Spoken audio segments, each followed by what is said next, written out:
Good afternoon, everyone. Welcome to the Sports Wave Network and Sports Corner with the Conn Man. I am your host, the Conn Man. And today I have with me a very special guest, the man with $1 million voice, the culture, and he goes by the name of Mega Mills. Hopefully he'll be coming on shortly. But, as I've been doing this show for a while, I try to get the best guests that I can possibly get. And, I came across Mega Mills, and I was checking him out from afar, and the man is doing some incredible things. And guess who we have with us today? I got my man in the building, my man Mega Mills. How you doing, my brother? I'm good, my guy. I'm good. How are you? I'm better now. You know what? I've been doing this show for a minute, and I love to have guests on my show who are doing some positive things. And brother, you are doing some amazing things, and I'm here to give you your flowers, my brother. Thank you so much, man. You got it. Hey, you know something, Meg? For the viewers who may not know about you, let them know something about your background, your history, your grind, your journey. Let the folks know about you. Absolutely. So my name is Mega Mills. My brand is megamills.com. One of my newer brands, one of the many brands that I do is the culture. That's kind of a spin-off of me turning something that was almost a negative situation into a positive situation. Most people that know me as Mega Mills, the rapper. But I'm a little bit more layered than that, right? I'm definitely a family man, definitely an entrepreneur, especially over the last few years. I've definitely tried to expand my portfolio. My sister, my mom, we opened a cafe in Workout World. We ran that for about 2 years or so. Now Cafe in Kings Highway in New Bedford. And then after that, I got back into the music part of things. That's always been like my first love. And now I'm here on your show. I have a long backstory of some pretty impressive accomplishments, I think. I created this emoji. If you look on your phone, there's an emoji that's a smiley face that has money in the mouth. I designed that. I have the trademark for it and all. There's a whole back history on that. A lot of people know me from working at Walmart for a while. What else we have going on? I did some stuff with my guy Jarvis from the New England Patriots. I've worked with the local celebrity jeweler Lex Diamond on a few projects. Anybody from Ruckus, the number one DJ in Rhode Island for hip hop and R&B, in my opinion. Just whatever I can get my hands in, whatever I can get involved in to sort of like spread awareness about my brand and what I'm trying to do, I try to get involved. A lot of stuff I do, I hope that it inspires whoever's watching the Mega Mill show. And, hopefully sooner or later, I'm going to hit the lottery with all this. Now talk about megamills.com. So megamills.com is my website for one, but it's a multimedia website. So you can go there and it's almost like a Netflix subscription or a personal subscription to my channel, my world, the Truman Show, right? The Mega Mills Show. So you get to go on there, you get to watch all the latest updates of the podcasts that I do, similar to what you do. Probably not as good as you yet, but I'm working on it. Thank you. I definitely got music on there. I have I'm an Amazon influencer, so I have some Amazon products that you can purchase on there also. And what did I say? So we have the podcast, we have music, we have Amazon products, and there's something else on there that I'm missing. But it's the way that you can keep up with me and all the things that I got going on. Now you talk about y'all an influencer. Who influenced you? Honestly, people like yourself, man. I'm very much, in my mind, connected to the creatives in my area, right? So anytime I run into somebody that is doing something outside of the norm, I try to pay attention to. I try to learn from people older than me, people younger than me. I'm always influenced by everything on a daily basis. You know what I'm saying? I feel like there's always something to be inspired by. So I just try to pay attention to my surroundings and pull from that and do my own thing. You know, you've done a great job. Now you said you was a rapper. Do you still do any rapping at all? Absolutely. So a lot of people that follow me on Facebook are familiar with my 2024 run through, right? We'll call it that. So Okay. I had a very interesting 2024, right? A lot of highs, a lot of lows, right? So um, that was the beginning of this thing that I'm doing now, the culture. So I was halfway engaged in a rap battle, and then after the rap battle sort of fizzled out, this thing, the culture, was birthed from that. I definitely still do music as much as I can. My goal at some point is to be able to figure out a way where I can help other artists coming from the same areas that I come from, who don't know where to get started or don't have the resources that I have, give them a fast track and help them to skip over all the hard points that I ran into. Now, let's focus on the culture. I want you to, express yourself about the culture because I think people want to know about the culture. Absolutely. So long story short is, in the way that I see it, the culture is kind of like me being an alchemist, right? It's me taking something that almost was a negative and turning it into something positive, right? I feel like in the Secret City, there's not too much hip hop culture, and there's Okay. not too many places I can experience hip hop culture. I feel like hip hop culture was its strongest when it had Third Eye at Butler Park, and they had Mhm. vendors and basketball tournaments and all that. And when the originators of that organization handed it over to whoever is in charge now, I guess, the vision shifted, right? Or the resources changed, and it kind of shrunk down, and it went from this main stage type of thing to an alleyway. And if you want to make more sense of it or connect to it more, let's put a different filter on it, right? Okay. Um, in our town, it's a very heavily populated Portuguese town, very heavily populated Cape Verdean town, right? True. Imagine True. being able to walk out your door and only see one or the other, right? So I don't know if you're Cape Verdean, I don't know what I'm Cape your background. Verdean, definitely. Okay, so imagine walking out your door in the city that you live in or grew up in, and you only see Portuguese programming coming back at you, Right. right? At Mhm. some point, you're going to feel like you're underrepresented, and Mhm. vice versa. If it was predominantly a Cape Verdean town, and there was no signs of Portuguese culture, the Portuguese side of the fence would feel underrepresented, right? So that's the way I feel about hip hop. I'm a rapper. I'm a musician. Always have been my entire life. I'm gonna die doing what I do.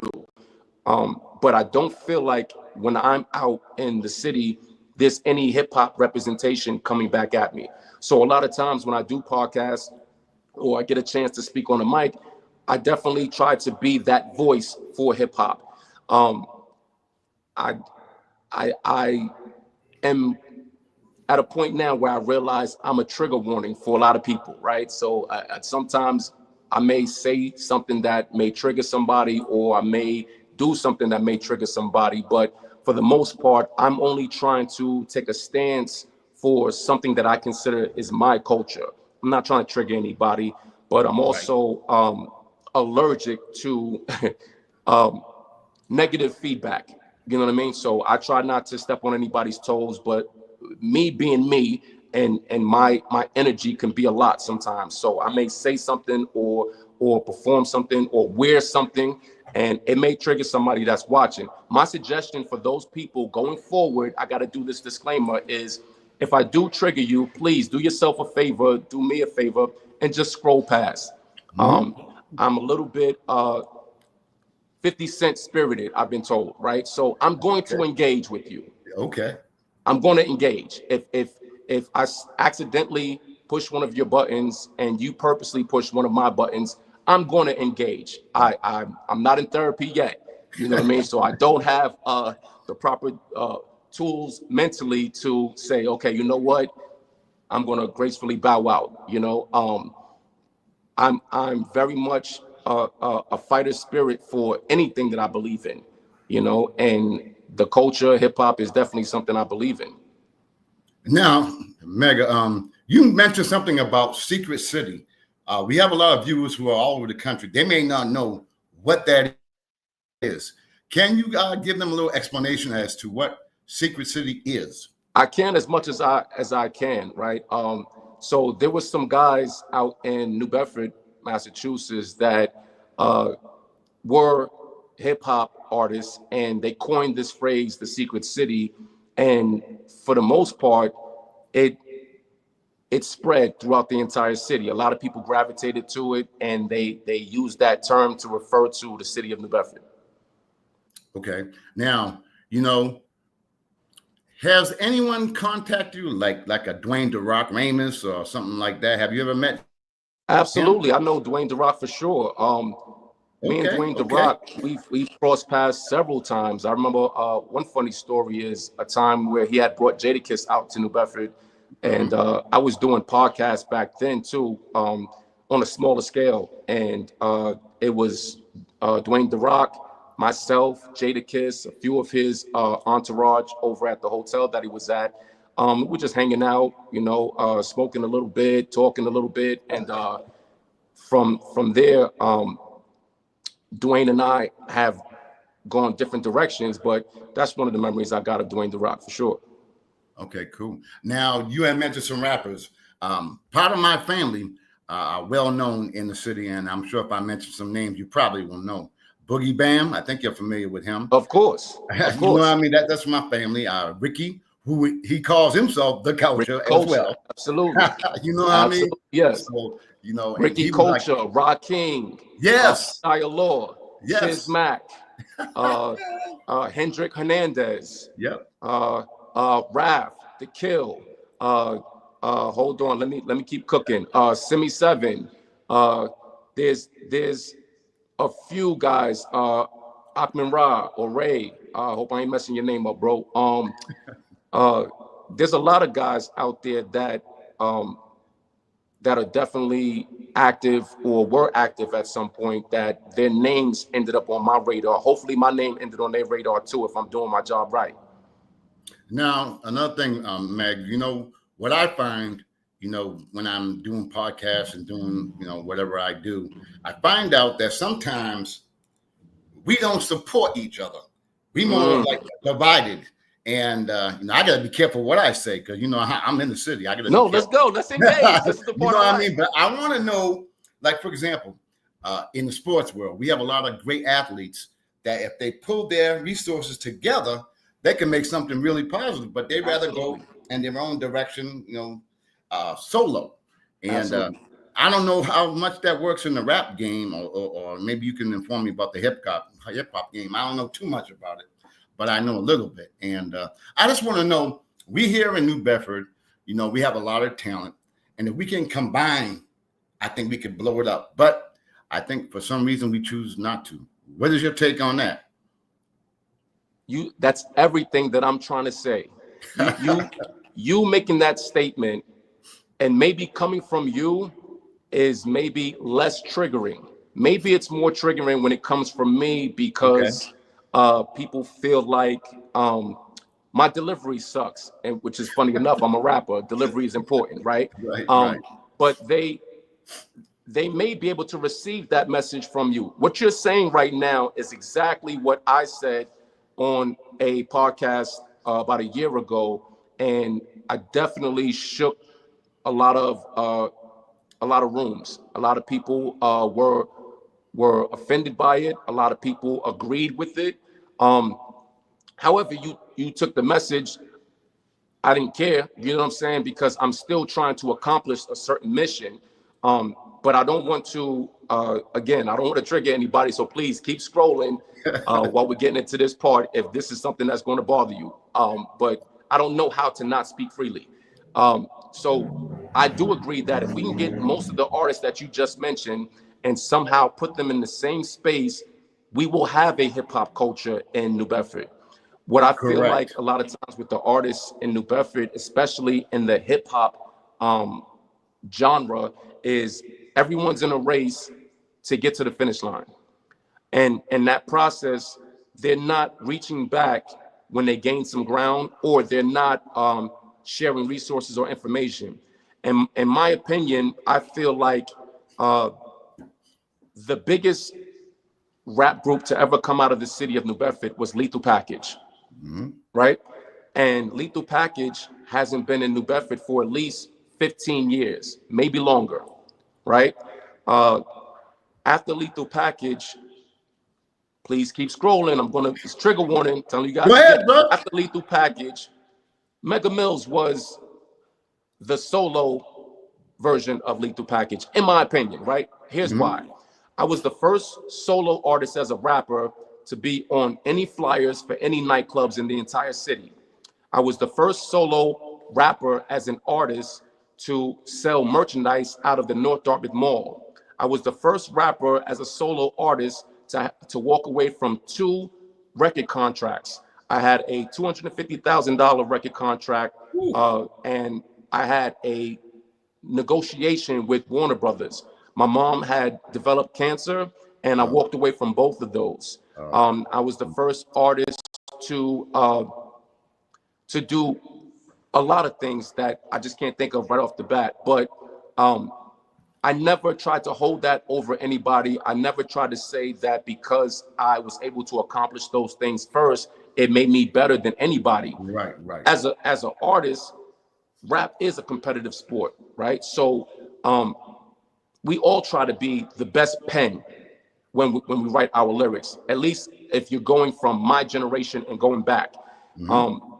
So if anybody jumps out and feels like, they're the best in the town, chances are somebody else is going to hear that, feel like they're the best in the town, and they're going to want to try to test each other's pen. Usually that's how it Right. goes. Right. In my scenario, in my examples, it doesn't quite go like that all the time, right? So I got to know when to engage, and I got to know when to not engage. But I feel like it's the competitiveness that pushes the culture forward, but also it's the unified part of it that pushes the culture forward also. And I don't feel like we're doing either or. So if we are talking about the Secret City and their hip hop experience, there's no group I can think of that's bigger than Lethal Package. And we're talking 15, 20 years. Right. Imagine this. Imagine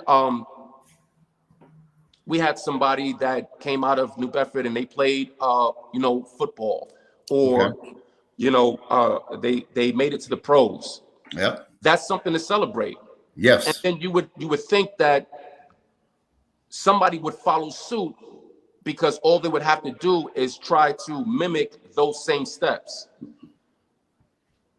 There's no reason to me why we don't have another group out of the city of New Bedford that took the baton from Lethal Package and took it a step further in 15 years. You get what I'm saying? Yes. Especially when we have producers like Dwayne The Rock, producers like JR the Fifth. There's a lot of producers out here that have resources, that have talents. And there's a lot of artists that have resources and talents, but we struggle with connecting the dots, or we struggle with figuring out a way to focus in on one specific artist, cultivate them, and get them out to a larger audience. We have everything we need here. New Bedford has something called WMB1, right? That's your local Yes. radio Absolutely. station. Yes. I don't know. I haven't dug into WMB1 yet, but from the radio stations that I've been involved in and I've been around the behind the scenes of Power 105. right? It's a big radio station in New York.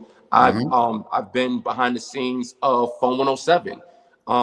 So WNB1, I don't know how their behind the scenes work, but I think that they have something special, and I think that they can be the station that can break an artist, you know. But I don't know if there's a system in play for local artists to come there, bring their music or submit their music, and it get broadcasted throughout the city. And then I don't know if there's even a audience now for radio in New Bedford, because with the internet, a lot of people are not dialing FM stations. You know what I mean? Or they're not looking for the radio interaction. Everyone's either podcasting, YouTube, or Apple Music, Spotify. They're going to other platforms for their music content.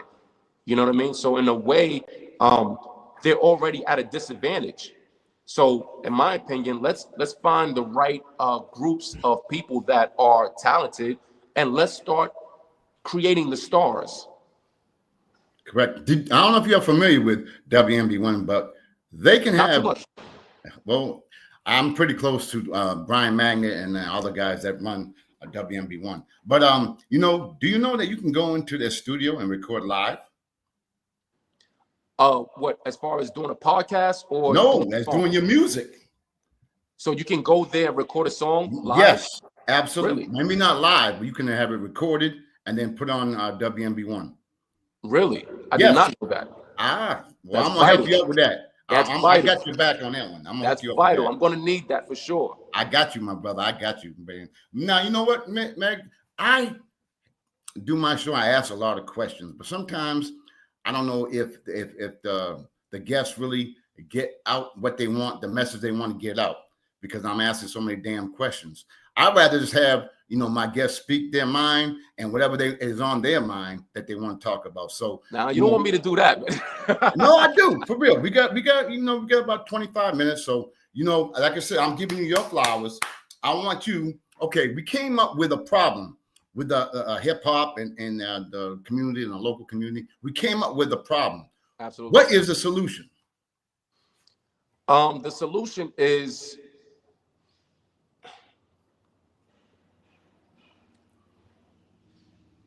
in my opinion, the solution is gathering our resources and creating a safe space for artists to grow and develop themselves. That's the shortcut version of it. The longer version is, I think we need to find a leader, right? Somebody who is willing to step up to the plate and guide everybody to the same destination, so that way everybody that is willing to participate in the hip hop culture is not going in 20 different directions because they all think they know the way. Right. Now, is it possible to find that person that is worthy enough to lead everyone? I think so. I think that could be done with a vote, right? I think that could be done with you know, everyone feeling comfortable enough that they can trust someone like, honestly, like yourself. I think you're highly respected. I think B Mags is highly respected, you know, Yes. and he's a DJ. There's a few people that I could mention that I feel like would be great in that role. I think I could do it too, but I'm a little bit of a tough pill to swallow. I'm hard to digest. Pause.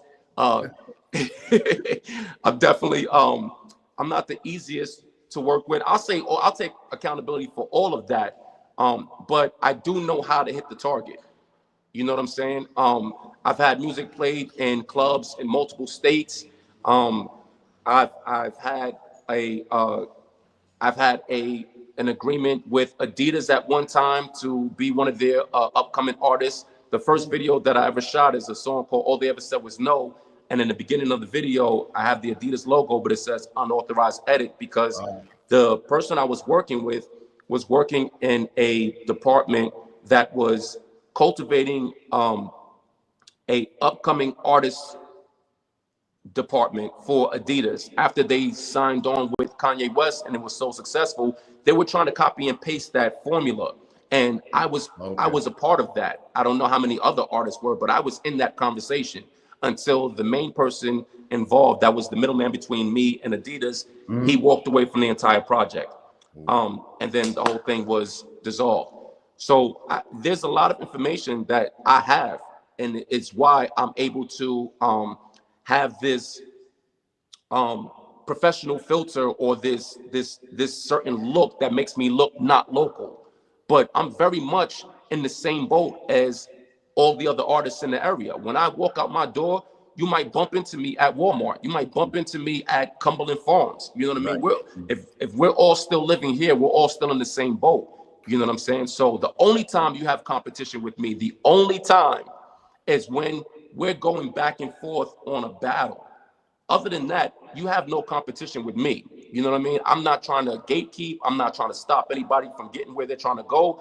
I don't feel like it's necessary. You know what I'm saying? But what I do feel like is at some point, when certain people get a little bit of leeway, or they get a new resource that they feel like they have something more than the next person, they get a little jaded, and then they forget where they come from, in a sense. You know what I'm saying? And I know that's a part of it. You know what I mean? I know when we figure out how to get into certain rooms or get features with certain artists, that could be exciting. That could make you feel like this is the moment. But a lot of times it's not. You know what I mean? In my opinion, after Lethal Package, after myself, um, everyone else, as far as hip hop goes, has hit the same threshold. Samantha Johnson was Okay. able to break that ceiling, Yes. you know, and she's a little hip hop, I would say, but for the most part, she's a bigger artist than anybody that I can mention out of the city of New Bedford. You know what I mean? I put her in the same category historically as the Tavares. You know what I'm saying? Like, Right. you've been all over TV. They played your song on Phone 107, the radio. Like, these are things that are accomplishments that are going in the direction of growth as an artist. You know what I'm saying? And with the right management, with the right song, you can take it to the next level as a Samantha Johnson. You know what I mean? She's on wrestling and all type of stuff like that. That's where I want every artist to get to. You know what I'm saying? In my opinion, Chiz Mack could have been the Young and May of New Bedford. You know what I'm saying? But for some reason, we could not get her there as a community. You know what I'm saying? And I don't know what the hang up was in her artist development, because I wasn't part of her wave, but I was watching it as a Right. fan from a distance. You know what I'm saying? The same as I watched Bogey Bam, the same as I watched Semi 7. I'm a rapper. I'm going to watch every other rapper that pop their head out Right. or has some sort of motion, because I need to see what they're doing that I could have done better, or that you know what I'm saying, what I can probably do to work with them, or you know what I'm saying, to make this a thing. I feel like without Third Eye in New Bedford, there is no hip hop in New Bedford. That's very true. I can go back damn near 25 years. I can remember Third Eye from way back in the day. Ben Gilbert. I remember him way back in the day Absolutely. when he was doing the damn thing. You know what I mean? So The I very hear what first you Third Eye tournament, I won. really. I didn't know that. That's how embedded in hip hop in New Bedford I am. You know what I'm saying? The very first Third Eye contest, the what do you call that? The very beginning, I'm the winner. I'm the number one winner I did of not that know that. contest. I had no idea. Wow, I didn't Absolutely. know So that. I've been here for a while. I've been playing my part for a while. Um, but like I said, I think that a lot of people, for some reason, don't want to unify and grow, at least in the hip hop conversation. If there's other stuff going on out there that I'm not aware of, I know there's tons of bands in the city Right. I go to the Poor Farm, or when downtown they have the scaffolding put up for certain nights, and I see my brother Chops. Chops gave me my first stage performance. Really? Absolutely.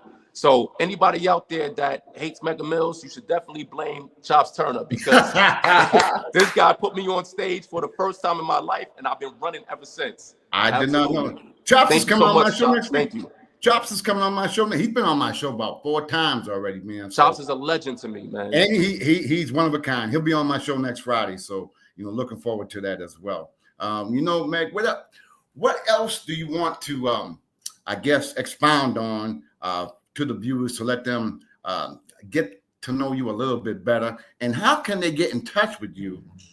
Megamills.com. You should thank me. No.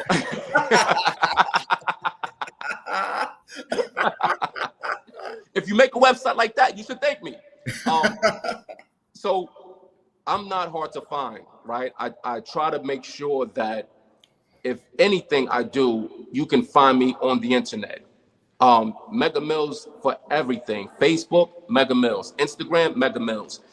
TikTok, Mega Mills. Website, megamills.com. I think a lot of artists struggle with that too. So a lot of times when I'm in a conflict with another artist, and I'm going to be honest, let's be transparent for a second. I want to study them so I can figure out the best way to take them out. I can't find them. I can't find you. I've been on YouTube. I'm on every .com, .net, .io. I can't find you. I turn my TV on. I can't find you. I got Comcast. I can't find you. I go outside and I hold signs up. Does anybody know this person? I can't find you. And then the people that you hang out with, I can't find them either. But y'all got a lot to say about me, but I can't find you. Right. You can always find Mega Mills. You can find me in China. You can find me in LA. Right. You can find me in New York. There's some people from New Bedford that moved to LA. And even in LA, they were able to keep tabs on the things that I was doing. So I'm not going to say no names, you know what I'm saying? But I make myself an easy target to find because I'm not hiding. And like I said, I'm not in therapy yet, so I have no desire to hide. I'm very much trying to get the most exposure that I can get. And you can't do that by hiding. You can't do that by shrinking yourself. You got to pretty much put yourself out there, win, lose, or draw. You got to be willing to be the face of the success and the face of the failure. You know what I mean? And I don't do this for purely competition. You know what I mean? That's very 50 Cent-ish. I'm not so much 50 Cent. I would say I'm partially a 50 Cent. For the most part, I'm trying to get it out the mud, pause, right? I'm trying to get to a point where my music, my art is on a larger scale that it's sustaining me financially. That's my goal. That's my objective. You know what I mean? I want to be able to say that my house is paid for by my publishing. My book got me this car. My movie, got my mom a house. You know what I mean? That's really who I am. That's what I want to do. I'm very much a skilled worker behind all of that. I know how to manage things. I know how to build brands and give people a thumbprint on the internet. I can help you get there. You know what I mean? But I need my art to be able to sustain me. That's my goal. Now, Megs, we talk about the highs and lows. When you get rejected or a rejection comes your way, how do you deal with it? Oof. That's a good one. So I'm gonna brag a little bit. Go ahead. But I only do this in rap. I try not to do this when I'm talking, right? But okay. Here we go. So I was working with a friend of mine on getting some products into Walmart. And getting that product into Walmart, and I gotta say the name because when I do this, then people come on the same show after me and they say, you don't got no deal with Walmart, you don't got no emoji, you don't got this. And then somebody else comes on the Right. show after them and then Uh-huh. says that he does Uh-huh. have those things and you were Uh-huh. wrong. So that whole thing happens. So Right. I'm gonna say names now because last time I was vague and then people kind of like, look dumb and I had to screenshot it and say, hey, you look like a dummy because I was always right. So um, I worked with a friend of mine, Jarvis, from the New England Patriots, and he still is in the shrimping business. And we got his product into Walmart. Me brokering that deal, my broker fee after the first order from Walmart was going to get me a check somewhere around $1.2 million. Damn. Absolutely. That's the response I'm looking for.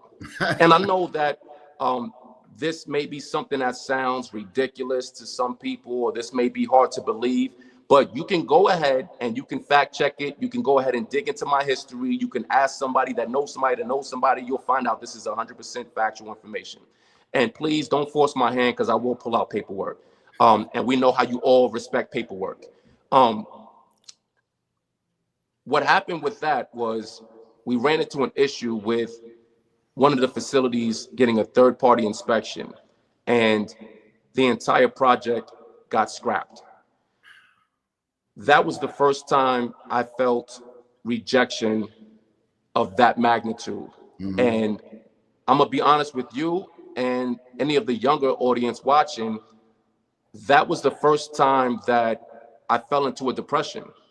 So I didn't handle rejection well. Um, Nobody in my family ever seen that type of money. And I have some friends that are millionaires, but nobody that close to me ever had that amount of money. And this was going to change a lot of things for the dynamics of my family. We were really going through a rough patch. My mother lost her husband to cancer. Mm. My mom was hit with cancer twice. Damn. Um, and that's what caused me to walk away from the two record deals that I had on the table. Um, and then I ended up, losing my job at Walmart. I ended up, losing that contract with the shrimp and all that. And it was a lot back to back. And I didn't handle it well. I'm gonna be Mm-hmm. honest with you. Mm-hmm. I kind of curled up a little bit. I definitely took about a year off. Um, I didn't go out much. I wasn't active at all. And I don't think that I handled it the right way. I think that I should have been more vocal about it. I think that I should have went to counseling or therapy. I think I should have tried to find a way to refocus and push through, because what I ended up doing set me back. You know what I'm saying? I stopped doing music. My weight was going up and down. You know what I mean? I wasn't living to my full potential because I took such a dramatic loss. So now, as time has gone by, I'm able to surround myself with people that remind me that I am uh, megamills.com. I am able to do it again. You know what I mean? It's not that these opportunities happen and that's it. Like, I created those opportunities, I can create more. So mentally, I'm getting in a better headspace. So you're seeing me more active. And that's where the culture is coming from. That's where this idea of a whole, everything you've seen from 2024 up until now was season one. Now I'm getting ready for this win tour, right? WINTOUR, right? It's a play on words, but this is me trying to focus on the wins now. This is me trying to uh, grow from all the losses that I had and start winning. So that's why a lot of my posts now have that, either that hashtag win tour or win tour is coming or season 2. I'm trying to focus on doing more things that create more opportunities for me to win. Absolutely. Now, I like my guests to make an impact. So, what advice would you give to the people who are viewing this regarding, trying to improve yourself, whether it be with music, sports, or any endeavor? Because we have a lot of youth who look at the show as well. And, I know, I have the utmost respect for you. And I think that you might have something very important to impact the viewers. Absolutely. So I don't have any kids of my own, but I've always been big on the younger audience, right? I've been big on the youth because I feel like if there was somebody like myself that I can look to Right. in my town, it may have helped me to not make some poor choices that I did make coming up. You know what I'm saying? I am part of the demographic that was supposed to be dead or in jail by 25. I was part of the demographic that tried to sell drugs because, I think this is the way that you can make money the fastest. That didn't work out for me. I lasted 2 days in the drug game. I am part of the demographic that is very tied to gang activity. Right. So I definitely want to take this time to point out a gentleman, Randy Jones from the area. Yes. That Yes. he also goes by the alias Bam. Yes. This is one of my guys. Yes. Bam and I have been out in the streets, in the trenches, in every single projects in the entire city, feeding the homeless, talking to the troubled youth, talking to the guys out there that are in a way lost. So they're following this loophole that was given to them. There's a disease in the city of West versus South. Yes. And this thing was there from my grandparents. Right. So the kids that are engaged now are fighting something from 4 or 5 generations behind us. Yes. You see what I'm saying? Yes. And when I look at a lot of my non-black and brown friends, they don't have that programming. Those guys, they grow up, their rivalries are based out of a high school. Their grandparents' rivalries are their rivalries because they went to the same school, they're the same alma mater, and they don't get along with the other high school. Right. That's safe. That's normal. It's not normal to live in a town, and if your cousin lives on the other side of that town, you're shooting at your cousin. That's not normal. That's programming. That's genocide. That's given to you. You know what I'm saying? But you get people that pretend to do marches. You get people that want to, and I have to use as an example, but I'm not taking shots at anybody, but you get people that want to free Palestine, but we have a mess in the city of New Bedford. Let's free New Bedford first. Before we call for a ceasefire in Russia, Right. let's get a ceasefire in New Bedford. Yes. You see what I'm saying? And we're not in my opinion, we're not focused on the right things. We're focused on the dumb shit. Excuse me. You see what I'm saying? Like, it doesn't make sense to me that you're trying to do a food drive and feed hungry kids in Africa. And I know some kids in the city that haven't eaten in 2 days. You get what I'm saying? Yes. I come from a household where my mom would take in almost anybody off the street. You see what I'm saying? And that's not safe, and I don't recommend it. But my mom would take in anybody off the street as a kid that she felt like didn't have all the resources at home for nurturing. Big nurturer. My most nurturing and sensitive side comes from my mother's examples. You understand? It's a single parent household. My dad was not there. So outside raised me. And my outside is a tale of two cities between Brooklyn and New Bedford. You know, I have a brother that is very much tied to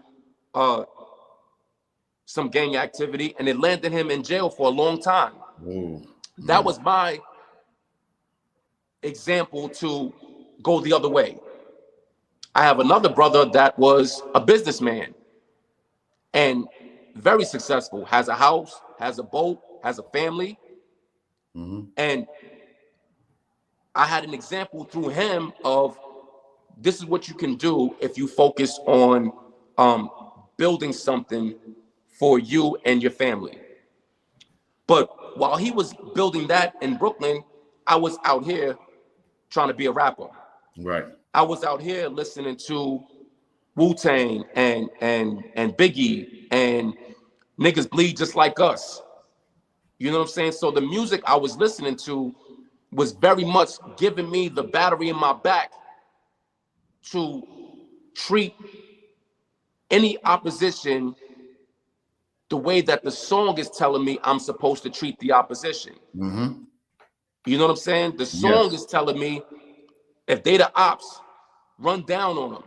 If they the ops, they bleed just like you bleed. If they the ops, get them before they get you. What took me out of that way of thinking was my white friends. I looked over at my white friends and I was like, yo, they don't have that programming. Y'all not dealing with the same thing I'm dealing with. Y'all could walk to the corner store, the bodega, and don't worry about getting shot. You see what I'm saying? I'm like, it's kind of late. I've already been shot at. You know what I'm saying? I've already been in fights. But I wanna go that way now. You know what I'm saying? I don't wanna keep worrying about walking to the store and gotta look around and see if anybody out here is trying to do me some harm. You know what I'm saying? And because of that PTSD, because of that trauma, I'm very allergic to threats. You know what I mean? I'm, in my opinion, when I do music or I call someone out musically, it's only music. It stays on the song. Right. That's it. I don't take anything seriously because as far as local drama, I don't take any of it seriously because I've seen serious drama. You understand? I've been in the spaces of watching someone get stabbed in front of me. I've been in the spaces of looking at a gun pointed in my direction, going off, flashes of light, bullet holes in the door, and us driving off on 3 tires. You see what I'm saying? So if it's not that, it's not a problem. Right. If I'm saying something that you don't agree with on the internet, or I'm wearing something you don't agree with on the internet, I'm gonna need you to be an adult and scroll past. If you come to my side of the fence, I'm going to engage.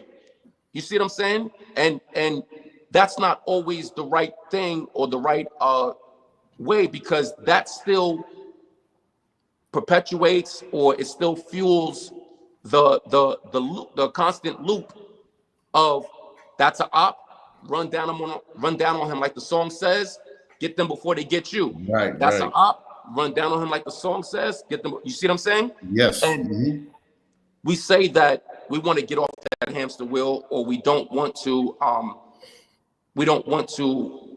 end up on the worst end of it, dead or in jail.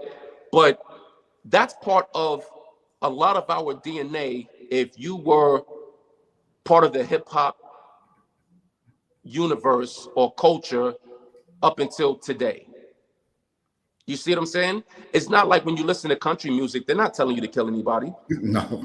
When you listen to heavy metal, they're not telling you to kill anybody. You know what I mean? They may tell you to worship a different deity, but they're not sending you out there with guns and clips.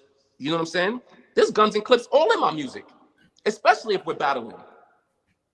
You see what I'm saying? But I'm going to let you know out my mouth, off of the song and the beat and the instrument, verbally, I'm going to tell you, yo, this is just rap. I just want to rap. Right. But you're going to look over that because you feel like Mega Mills is such a big brand. I need to engage with him. Good, bad, or indifferent, it's going to put me in a conversation that I'm not in. And I'm going to engage back. You see what I'm saying? So one of us has got to jump off this hamster wheel, or one of us has got to stop in order for the loop to stop. And I feel like I say all that to say that Bam, in my opinion, is the guy that is doing the active work to stop the genocide. And in some ways, I should be following his lead more, as far as knowing when to engage and when not to engage based off of Right. just music. You know what I'm saying? And I'm going to get there at some point. But I know that the youth struggle with that. They struggle with, we don't have to take it there. You know what I'm saying? And partially because once one person dies, that entire generation is effed up. True. You see what I'm saying? It only takes one person to die on either side. Yeah. Just one. And that entire generation is effed up. They feel like we can't come back from that. So in a way, in order for you to put an end to the genocide or the constant loop, we would have to get to the next generation after that person that died. So if that person that died on either side was in the 12th grade, in my opinion, I could be wrong, I don't have data, I'm not a scientist, but in my opinion, the only way to stop the genocide after that person dies in the 12th grade is to get a hold of all the kids in the 11th grade before somebody dies. Mm-hmm. Because the 12th grade is now lost. True. Once they lose a homie or a friend or a relative, there's nothing you could tell me that's going to make me feel like I should listen to what you got to say to me because they just killed my cousin. Right. That shit you could tell me. And I'm going to harness that. I'm going to keep that for a long time. Yeah. Mm-hmm. Some of us heal past it, and some of us just hold on to that rage, and then we channel it in different ways. I got that trauma. You see what I'm saying? So there's a lot of unhealed things in our community, and I don't feel like people really want to focus and clean those things up, but it sounds good when we're on these kind of podcasts. It sounds good when we get a couple of people to march through the city for George Floyd. Right. I seen the same people march for George Floyd go onto a podcast and talk aggressively about me. You know what I'm saying? And these are people that at some point I considered friends. You know what I'm saying? And it blows my mind that somebody who I helped save from falling off a jet ski at one point in time would turn around and tell me to look over my shoulder. You know, the joke was, when we became friends, the joke was, yo, you my boy. You saved me from drowning. I'm like, nah, man, I got you. And then, because of something I'm saying to a whole different person, that person who I rescued from falling off a jet ski engages in the opposition. And people expect me, with whatever my traumas are, to just say, you know what? It's okay. It's cool. I don't have that in me yet. You know what I'm saying? So I call it an allergy. I'm going to have an allergic reaction. I'm going to engage and mirror what you're giving me. And that's not always the right way. You know what I'm saying? I know that. but that's what I'm going to do. So back to the youth, I think that that's the only way to stop this West versus South thing, is to catch the generation before they lose somebody. I 100% agree with you. And the fact is, as I'm sure you know, we're damn all cousins. Damn near. Absolutely right. That's the other crazy part. You see what I'm saying? So I'm from Brooklyn, right? Right. But I grew up in New Bedford. You get what I'm saying? Yes. In Brooklyn, the population is 2 million people. Mm-hmm. You could walk outside every day for the rest of your life and bump into somebody new. In New Bedford, the population is 100,000 people. That's true. Mm-hmm. And out of the 100,000 people, 30,000 is related. That's true. That's definitely true. Then the other 30,000 is related. Then the other 30,000 is related. That's true. So that gives us what, 90? So then you got 3,000 people that are me and come from another town and not related to a few people. But even in that, I'm related to most of these people out here. Right. So it's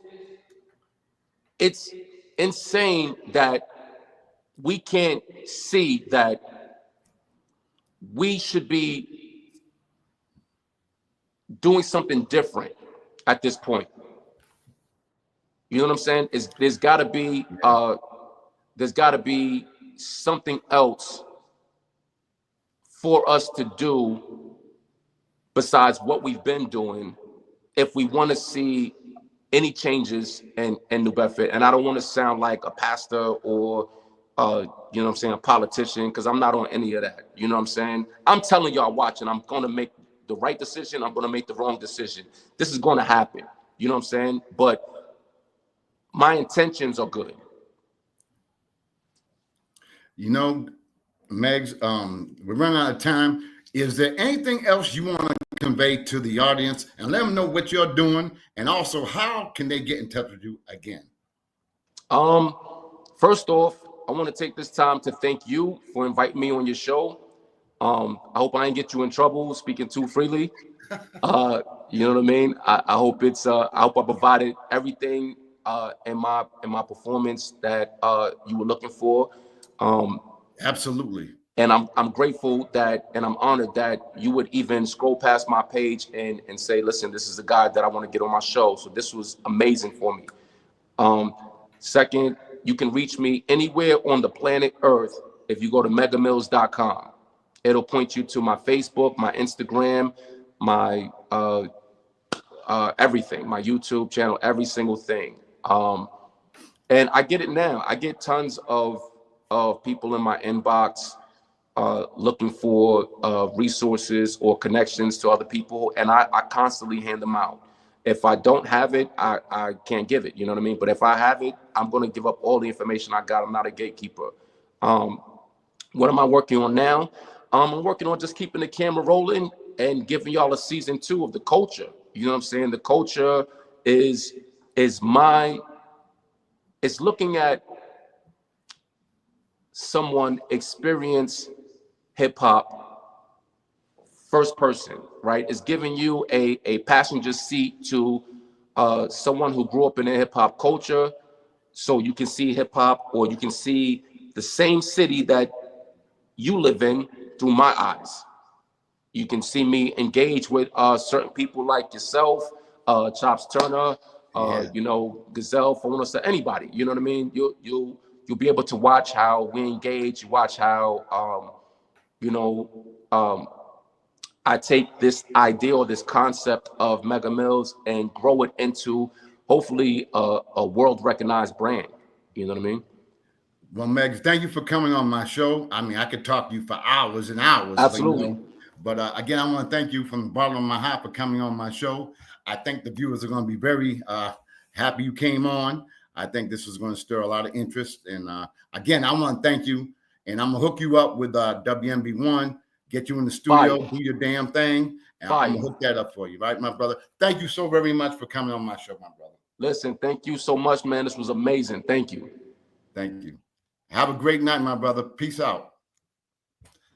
Folks, that was my man, Mega Mills, on Sports Corner with the Conn Man. You know, sometimes you have guests that are very impressive, and I have nothing but respect for Mega coming on my show.